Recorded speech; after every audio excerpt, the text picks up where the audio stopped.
আসসালামু আলাইকুম, স্বাগতম আমাদের আজকের গল্পতে। আপনি যদি ভয় পেতে ভালোবাসেন তাহলে আপনার জন্য এই ভিডিওটি।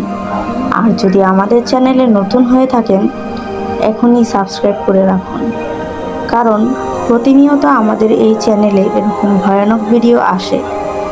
তো বেশি দেরি না করে গল্প শুরু করা যাক। বাংলার এক ছোট গ্রামে আছে শতবর্ষ পুরনো একটি শ্মশান। দিনের বেলা সেটি সাধারণ জায়গার মতো মনে হলেও রাত নামলে তার পরিবেশ বদলে যায়। গ্রামের মানুষ বলে ওখানে মৃতেরা ঘুমায় না। এক বর্ষার রাতে কাজ শেষে বাড়ি ফিরছিল করিম। শর্টকাট পথ ধরতে গিয়ে সে শ্মশানের পাশ দিয়ে হাঁটতে লাগলো। হঠাৎ পেছন থেকে কারো ডাক শোনা গেল, করিম থামো। সে ঘুরে তাকালো, অন্ধকারে কারো চেহারা দেখা গেল না। ভাবলো হয়তো কানে ভুল শোনা গেছে, কিন্তু কয়েক কদম যেতেই আবার ডাক, করিম আমার চিতাভস্ম ফিরিয়ে দাও। করিমের বুক ধরফর করতে লাগলো। হঠাৎ দেখলো শ্মশানের এক কোণে আগুন জ্বলছে, কিন্তু আশ্চর্যের ব্যাপার হলো কোনো চিতা নেই, শুধু ভেসে থাকা আগুন, আর আগুনের মধ্যে দাঁড়িয়ে আছে এক পোড়া দেহ। চোখ দুটো লাল হয়ে জ্বলছে। সে কাঁপতে কাঁপতে দৌড় দিল, কিন্তু পা যেন ভারী হয়ে আসছিল।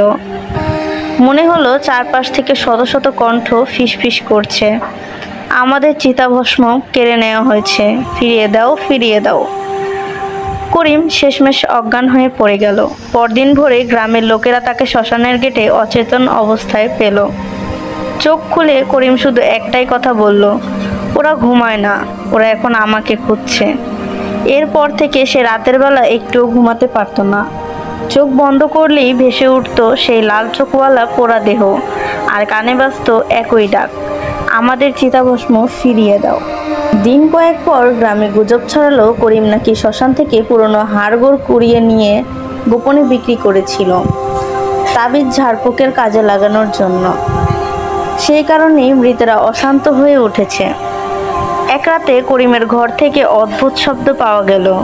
গ্রামের লোকজন ছুটে এলো, কিন্তু দরজা ভেতর থেকে আটকে ছিল। ভেতরে শুধু শোনা যাচ্ছিল করিমের চিৎকার, আমি ফিরিয়ে দেব, আমাকে ছেড়ে দাও, দয়া করো। কিছুক্ষণ পর সব নিস্তব্ধ। দরজা ভাঙতেই ভেতরে শুধু কালো ছাই ছড়ানো দেখা গেল। করিম নেই, শুধু তার বিছানার উপরে পোড়া চিহ্ন, যেন আগুনে কেউ ভস্ম হয়ে গেছে। সেদিনের পর থেকে শ্মশানের পাশ দিয়ে গেলে এখনো ফিসফিস শব্দ শোনা যায়, আমাদের চিতাভস্ম ফিরিয়ে দাও। করিমের পোড়াছাই পাওয়া যাওয়ার পর থেকে গ্রামে আতঙ্ক ছড়িয়ে পড়ল। লোকজন রাতে বাইরে বের হওয়া বন্ধ করে দিল। সবাই বলতো ওরা শুধু করিমকে নেয়নি, ওরা এখন নতুন কাউকে খুঁজছে। শ্মশানের ধারে যাওয়া আরো কঠিন হয়ে উঠল। যারা সাহস করে সেখানে গিয়েছিল তারা ফিরে এসে বলেছে শ্মশানের আগুনে পোড়া হাত যেন হাওয়ায় ভেসে এসে কাঁধে স্পর্শ করে। কেউ কেউ বলেছে শ্মশানের ভেতর থেকে শোনা যায় করিমের গলা, যা বারবার চিৎকার করে, আমি ফিরিয়ে দিতে চাই, কিন্তু ওরা ছাড়ছে না। এক রাতে গ্রামের দুই যুবক রাশেদ ও মিজান কৌতূহল সামলাতে না পেরে শ্মশানে ঢুকে গেল। তাদের হাতে মোবাইলের আলো, চারপাশ নিস্তব্ধ, শুধু বাতাসে পোড়া গন্ধ। হঠাৎ তারা দেখতে পেল একটা ছাই মাখা দেহ মাটির ওপর হাঁটু গেড়ে বসে কাঁদছে।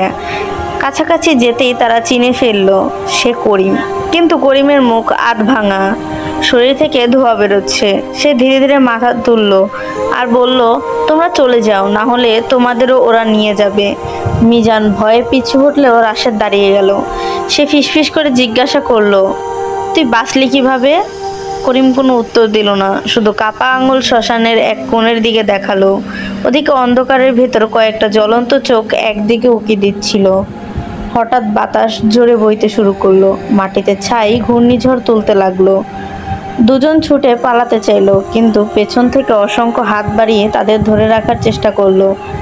শেষ মুহূর্তে তারা মুক্তি পেল। মিজানের হাতে স্পষ্ট পোড়ার দাগ থেকে গেল। পরদিন সকালে গ্রামবাসী দেখতে পেল রাশেদ আর মিজান শ্মশানের গেটে অজ্ঞান হয়ে পড়ে আছে। রাশেদ প্রাণে বেঁচে গেলেও মিজানের শরীরের পোড়া দাগ কয়েকদিনের মধ্যে ধীরে ধীরে ছড়িয়ে পড়তে লাগলো, যেন আগুন তার শরীর ভেতর থেকে খাচ্ছে। আজও গ্রামে সেই শ্মশানের পাশে গেলে বাতাসে ভেসে আসে ভৌতিক কণ্ঠস্বর, আমাদের চিতাভস্ম ফিরিয়ে দাও, ফিরিয়ে দাও, ফিরিয়ে দাও। নিত্য নতুন দিনে এমন গল্প পেতে চাইলে চ্যানেলটিকে সাবস্ক্রাইব করে আমাদের পাশে থাকবেন। ধন্যবাদ।